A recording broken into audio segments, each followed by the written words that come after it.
আল্লাহ আপনি আমার দিলের মধ্যে তাকওয়া দেন। আল্লাহ আপনি আমার দিল বিশুদ্ধ পবিত্র করে দেন। আনতা খায়রু মান যাক্কাহা, আপনিই তো হচ্ছেন সর্বোত্তম পবিত্রতাকারী। আনতা ওয়ালিয়ুহা, আপনি তো হচ্ছেন নফসের মালিক। ওয়া মাওলাহা, আপনি তো হচ্ছেন জিন্দেগির মাওলা। আপনি ছাড়া তাকওয়া দিবে কে? আপনি ছাড়া হেদায়েত দিবে কে? মাওলা আল্লাহুম্মা আসলিহ লি শা'নি কুল্লা ওয়ালা তাকিলনি ইলা নফসি তরফাত আইন।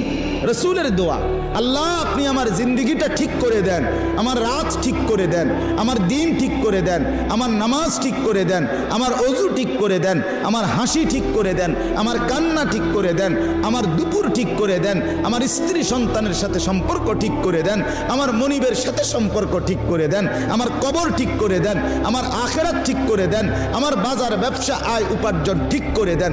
আল্লাহ সব ঠিক করে দেন। আমারে আমার মনের চাহিদা